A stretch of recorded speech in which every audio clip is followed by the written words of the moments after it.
Yeah, the Real Madrid star scored a second-half brace, including a stunning 30-yard strike. He surpassed Olivier Giroud to become France's all-time top scorer. You just heard that in the audio, with 58 goals in 99 matches. Also became France's all-time World Cup scorer with 14 goals, surpassing the great Just Fontaine. For more on this now, I'm delighted to say we're joined by former Brentford, Brighton and Everton striker Neal Maupay joins us. Morning, Neal. Good morning to you. Neal. Morning, guys. How are you? We're probably not as good as you're feeling at the moment. What? Okay, it's a sort of two-pronged attack on this question because it was a great victory, but second half was fantastic. It really was. It's such a cliche in football. It was a game of two halves. After 45 minutes at half-time, what were you thinking about your team? After 45 minutes, I thought it was a very poor first half for us. And it was a bit like the last friendly games we played. I think we weren't quite as good as we should. I think Didier Deschamps, the manager, said there was a lot of pressure in the first half. So I think second half everyone played a bit more with more freedom, and yeah, the second half was much better than the first. Neal, you know as a striker, the first goal from Mbappe, you only made that run if you know you got players at least say on the ball, don't you, who are going to look for that pass and try and execute it. It was a great pass and a fantastic finish, wasn't it? Yeah, 100%. I think Olise yesterday was unbelievable. He showed his quality, and actually second half when he moved from the right wing to play as a 10, I thought the connection with Mbappe was there. Because I think a few minutes before the first goal, he tried the same pass and Mbappe was just short. And I mean, he's got that pass quality, he's got that vision, and I think Mbappe can actually play higher on the pitch and use his pace more rather than try to create himself, because he knows Olise can do it for him. So no, he was great. Neil, yesterday we had another French legend in the studio in Emmanuel Petit, and I asked him, no, in fact, I didn't even ask him, he just offered it to us. He said that he thinks Mbappe is more important than Henry was to France. Who do you put above the other on that list? Who's a better player? Who's more important? I think Mbappe is the main man. He's the guy for France, and actually he's had some tough time at Madrid this season, but with France, he's always there and he's always playing well. And I think when you look at the stats, I think he's got already like 14 World Cup goals, yes. 58 goals for France. So he's the top scorer of all time. I've backed him from the start, and I believe he's got a big desire to prove like all the people wrong after his tough season, I'd say, at Madrid. I remember as a kid growing up watching France, you had the great Michel Platini playing, who I think is possibly the best French player of all time. Is that how you guys see it over in France? Who is number one on your list? It's hard to say because I feel like most of the time great players are being recognized more when they retire. And I think that's kind of what happened with Mbappe when he was playing for Paris. Like he was criticized a lot, but then we left him, and the League One in France is not the same with or without Mbappe, and I think that will happen to him. And I believe we've never had a player coming from very young age, like doing the things that he's done already.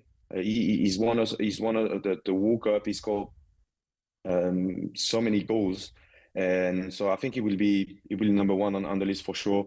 But that will probably happen at the end of his career. Neal, after the first goal, the game opened up, and if there's one team that you can't allow spacing behind your defence, it's France. And when Barcola come on in that second goal, I've seen him do that so many times for PSG in the final against Arsenal, where he took a big touch and then Raya come out and stopped him. You can't leave that spacing behind. Doué, Barcola, Mbappe, Olise. That's one team you can't do it against, can you? Yeah, you're absolutely spot on. I think that's why we were lacking first half, and against teams that will just sit back, I think France will struggle because, like you said, we've got so much quality, so much space that when if a team opens the pitch a bit too much, Wow. then these players, you can't stop these players. No. So I think the challenge for France will be how can we create that space for, like you said, Mbappe, Barcola, Doué, Dembele, or everyone to be allowed to play in that space. Would that be the sort of game where Shirky comes in earlier on in the game and tries to break down a stubborn defence with no space in behind? Yeah. And it's not easy because obviously we see it, you see it, and I think the teams that will play France will be like, okay, don't give them space. Yes. And that'll be the challenge. And sometimes it's hard, when you have that many good players to give space for everyone. And we could see yesterday Dembele, he's struggling a bit to find his spot on the pitch. Neil, I think I'm right in saying when France knocked England out the last World Cup, you taunted England fans by saying it's coming home. No way. After that performance yesterday by France, is it coming home? I think it's a bit too early, Andy. It's a bit too early. I don't want to jinx it. For now, we off a good start, but I think World Cup is a long tournament. But for me, I had a great night last night. As you might know, I'm French and Argentinian from my mom as well. Amazing. So yesterday, 2 wins. I had a good sleep. Who was you supporting in the last World Cup final then, Neil? Do you know what, Gabby? It's funny because sometimes your heart chooses for you. Yes. And that's what happened to me. Like, I was watching the game and I was talking to my mom, and my mom was obviously behind Argentina, but for me, my heart, that's where I grew up, is France. And in that moment, I wanted France to win more. Yeah. Who would you rather beat, England in the final, Argentina or France? Oh, England, 100%. Oh no, who would you rather beat, England in the final? Do I rather beat in the final? Yeah, if one team was going to beat England in the World Cup final, who would give you more satisfaction? Messi has won it, so I'd say France. Okay.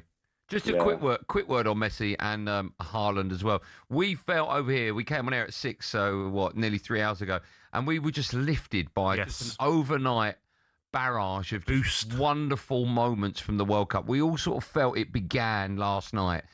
What did you make of those 3 brilliant performances from those players? I agree with you. There's so many teams that the group stage is a bit long.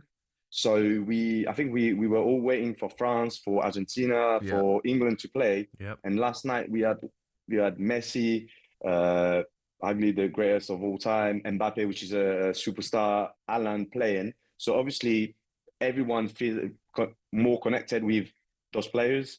And football when the big stars of football are playing well, I think he helps the audience and everyone involved. So I was glad last night for the games, and I'm looking forward actually to watch England tonight as well, and Portugal. One of your former teammates, Ezri Konsa, should be starting for England. We obviously don't have team news yet, but everyone expects him to start. We were talking about the fact that we don't necessarily feel England have got problems up top, but might defensively. Where do you think the key areas will be for England tonight? Yeah, that's the good question. Is defensively, can they hold it? Can they be a strong squad and difficult to break? That's a good question.